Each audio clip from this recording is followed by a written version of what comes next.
टप्पे में ये गाल है। अब कुरान की बात करो यार, अब को बुखारी की बात करो, अब को मुस्लिम की बात करो। बड़े ठुमके ला लेने, ठुमके सानू इत्थे लै जी, बड़ियां वेलां दे लियां, बड़ा पुत्र भंड बुना कर लिया हूं सीधे रस्ते ते आई है। अब अपने इमाम को पढ़ो हज़रत जी। अब आओ इल्म की तरफ, अपने मदरसे बात करो। और कसम, मैं बस बात समेट रहा हूँ,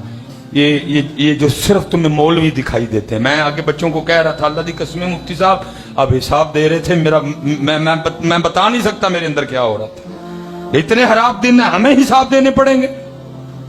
मौलवी आए तां साहब, मौलवी जाए तां साहब, मौलवी चंगे कपड़े पाए तां साहब, मौलवी चंगी गड्डी रख ले तां साहब, और सारे हिसाब हमसे लेने हैं।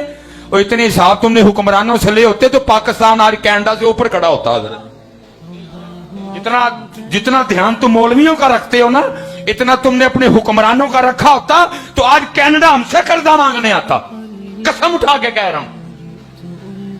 जितना हिसाबो किताब तुम मौलवियों का करते हो ना, इतना तुमने अपने सियासतदानों का किया होता तो अमेरिका हमसे कर्जा मांगने आता। मैं नहीं कह रहा, एक दौर था जब पाकिस्तान ने जर्मनी को कर्जा दिया,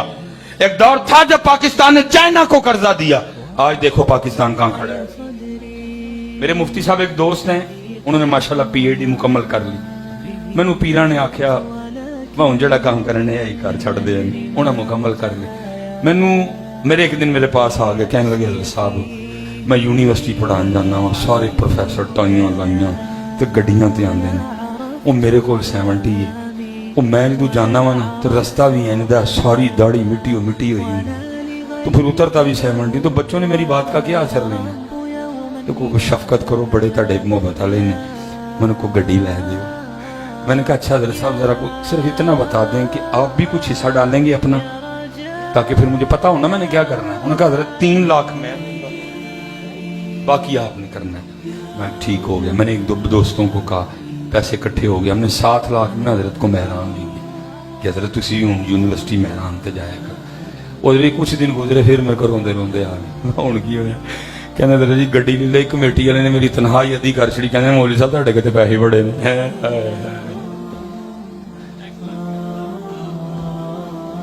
जाइए ऐसे ही तो नहीं है चमन की तबाह, किथे जाइए यार, किथे जाइए यार, किथे जाइए। जिन्होंने नबी अलैहि सलाम दे मिंबर ते, नबी अलैहि सलाम दे मुसल्ले ते बैठना सी, की कीता तुसीं उन्हां दे नाल? ये जो तुम्हें सिर्फ मौलवी नजर आ रहे हैं, सिर्फ तुम्हें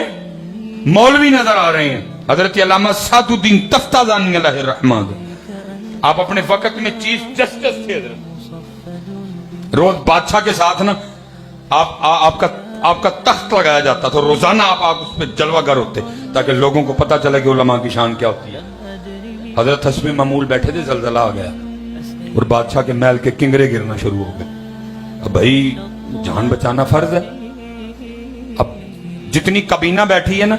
जितने चमचे कड़छे बैठे हुए हैं, उठ कोई नहीं रहा। क्यों? क्योंकि बादशाह ही नहीं उठा, अदब के खिलाफ है। लेकिन हजरत ने कुरान और हदीस पे अमल किया और आप उठ के चल दिए। अब बादशाह को बड़ा गुस्सा लगा, उसने कहा ओए मैं उठा कोई नहीं, मौलवी उठ के टुर पे। वो पीछे से आपको पुकार के कहता है ओए मौलवी, क्या तेरी जिंदगी बादशाह की जिंदगी से ज्यादा कीमती है? खड़े हो गए, शेर पुत्र था। आपने मुंह बादशाह की जानिब किया और बादशाह को मुखातिब करके फरमाया, आपने फरमाया हाँ बादशाह, मेरी जिंदगी तेरी जिंदगी से ज्यादा कीमती है, क्योंकि अगर तू नहीं उठता और को पत्थर आके तुझे लगता है और तू मर जाता है तो सुन, अगले दिन तेरी सीट पे किसी और गधे को बिठा दिया जाएगा। लेकिन अगर सादुद्दीन नहीं उठता और को पत्थर आके सादुद्दीन को लगता है और को पत्थर लगने की वजह से सादुद्दीन का इंतकाल होता है तो सुन, फिर नया सादुद्दीन बनते बनते 50 साल लग जाएंगे। ये पुत्र, ये साल लगे हैं, ये जमाने लगे हैं। शेखुल हदीस साहब बैठे हैं, हजरत साहब बैठे हैं, हजरत साहब बैठे हैं, हजरत साहब बैठे हैं, जमाने लगे हैं हजरत। ये सिर्फ मौलवी साहब ना देखो, ये कई जमाने बैठे हैं, फिर ये एक आलिम तैयार हुआ है हजरत जी। लेकिन कीता की बेकदरी, मुझे खुद हजरत जी तीनों सिलसिलों में खिलाफत है। पता नहीं उन्होंने क्यों दे छिड़ी, मुझे समझ कोई नहीं आई। میں پوچھا بھی میں بابے نہیں موجہ ہی ہوندی ہیں انہوں سلسلہ حدیہ قادریہ شریف میں بھی چشتیہ میں بھی نقشبندیہ میں بھی بلکہ بعض خاندان ایسے ہیں کہ دو تین جگہ سے بھی اجازت ہے پتہ نہیں کی بابے انہوں لبا ہے تو میں تو درد مارے نا میں پاک بھی نہیں بڑھتا ہے کوئی یہ نہ سمجھے کہ میں کوئی جل کے کسی پیر پہ بات کر رہا ہوں اللہ کا شکر ہے خود پیر ہوں کئی ہزار میرے مرید ہیں لیکن پھر بھی حضرت جی دکھ ہوتا ہے یار اسی پیران دیاں جوتیاں چک لینے کدی امام مسجد ہی کسی نے نہیں چکی ہے امام مسجد صاحب نے جوتی لائی آ کے تو کوئی دی جوتی پھاڑ لے اللہ حضرت جی سارے زمانے کے پیر جو غیر عالم ہیں میں ان کی بات کر رہا ہوں عالم تو پھر عالم ہے سارے زمانے دے او پیر جڑے غیر عالم نے ایک عالم دی پیران دی دھوڑ نو نہیں پہنچ دے لیکن ادھر دیکھو کسی نے کدی حضرت اپنے امام مسجد صاحب دے ہاتھ چومے ہوں بہت پیچھے رہ گئے اللہ حضرت جی کسی پیر کے لیے نبی علیہ السلام نے نہیں فرمایا نبی علیہ السلام نے فرمایا جس نے کسی عالم بعامل کو دیکھا وہ ایسے ہے جیسے اس نے مجھے دیکھا جس نے کسی عالم بعامل سے ہاتھ ملایا وہ ایسے جیسے اس نے مجھ سے ہاتھ ملایا جس نے کسی عالم بعامل کے پیچھے نماز پڑھی وہ ایسے جیسے اس نے میرے پیچھے نماز پڑھی جس کے پیچھے نماز پڑھنا ایسے جیسے نبی علیہ السلام کی اقتداء میں نماز جس کے ہاتھ چومنا جس سے ہاتھ ملانا ایسے جیسے نبی علیہ السلام کے دستے مبارک کو چھونا جس کی اقتداء میں نماز پڑھنا ایسے جیسے محبوب علیہ السلام کی اقتداء میں نماز پڑھنا ذرا اس کا حال اپنے معاشرے میں دیکھو وہاں کیا ہے نہیں یار آؤ ان ایسے ہی تو نہیں ہے چمن کی تباہ کاریاں پھر پتہ اس کا نتیجہ کیا نکلا لوگوں نے اپنے بچے کو عالم بنانا چھوڑ دیا کیونکہ سارے انہوں پتہ مولوی بنے گا تو کی ہوگی وہ حضرت جی بابے ہوری جنہوں نے کار نو اچھی آواز کھنگن بھی نہیں دی انہیں بھی آ کے مولوی صاحب دے گل پہ جانا نہیں حضرت جی قدر کرو یار منبر اور مسلح اور مدارس کو مضبوط کرو میں نے یونیورسٹیوں میں پڑھایا ہے حضرت جی اور میں دکھ سے کہوں گا آج بھی ہمارے مدارس میں اور یونیورسٹی میں 50 سال کا فرق ہے یہ تو کسی یونیورسٹی دے بچے نے کھلا نہیں ٹونی ہے ان کے کپڑوں پہ خون نہیں لگا ہوا ہے وہ لوگوں کے دروازوں پہ جا کے نہیں کھڑے ہوں گے اللہ وہ انگلش پڑھنے والے ہیں وہ BBA پڑھنے والے ہیں وہ MBA پڑھنے والے ہیں وہ ACCA کرنے والے ہیں لیکن یہ کیا ہے یہ قرآن پڑھنے والے ہیں یہ بخاری پڑھنے والے ہیں یہ صرف پڑھنے والے ہیں یہ نحو پڑھنے والے ہیں یہ نحو میر پڑھنے والے ہیں یہ شرح جامی پڑھنے والے ہیں ہدایت النحو پڑھنے والے ہیں لیکن کیا ہوگا حضرت لیکن مجبوری ہے کیا کریں کیسے حضرت جی چلائیں تم نے محبت کی کوئی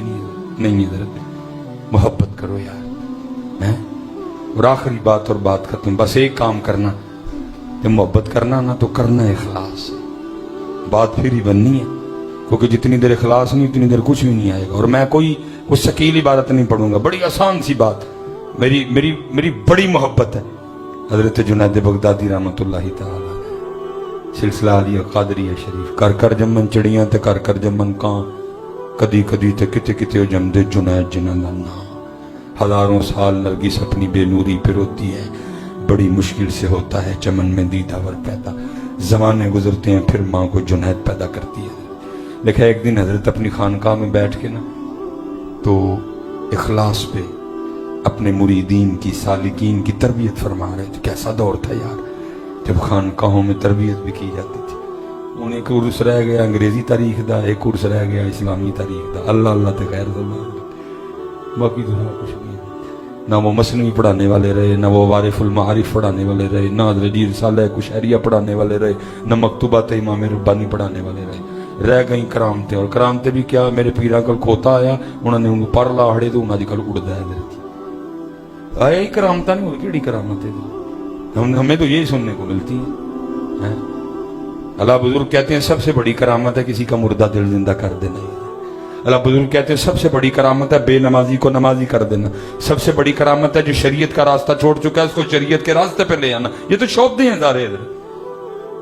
شوبدے میں کرامت میں فرق ہوتا ہے ادھر خوبصورت ترین دور حضرت اخلاص پہ گفتگو فرما رہے تھے جب گفتگو ختم ہو گئی نا ایک مرید اٹھ کھڑا ہوا اور عرض کرتا ہے حضرت آج آپ نے اخلاص پہ ہماری تربیت فرمائی मेरा सवाल अपने शेख से ये है कि आपने इखलास कहां से सीखा था? कुर्बान जाऊं कितने बड़े लोग थे, जनाब सैयदुना सरी सकती के मुरीद थे, कह सकते थे उनसे सीखा था, लेकिन कैसे बाकमाल लोग। और फरमाते मैंने इखलास अपने मोहल्ले के हजाम से सीखा था, बाल काटने वाले से। और ये मेरी बच्चों बात याद रखना, जैसे आप और मैं ऊंचा होने की कोशिश कर रहे हैं, इस तरह कभी कोई नहीं हुआ, बल्कि मेरे महबूब फरमाते हैं जिसको ऊंचा होने का शौक हो वो नीचा हो, अल्लाह उसको खुद ही ऊंचा कर देगा। हाँ, हजरत सैयदना उमर बिन अब्दुल अजीज रहमतुल्लाह तआला अलैह लिखा, बैठे ना लिख रहे थे, हजरत की बारगाह में कोई मेहमान हाजिर था, दिया बुझने के करीब था, वो मेहमान उठने लगा दिए में तेल डालने के लिए, हजरत ने हाथ पकड़ के बैठा लिया। आपने फरमाया मेहमान से काम लेना शराफत के खिलाफ है। वो बैठ गया, पास हजरत का खादिम सोया था, उसने कहा हजरत फिर इसको जगा दूं? फरमाया सारे दिन का थका सोया है, सोने दे। हजरत उठे।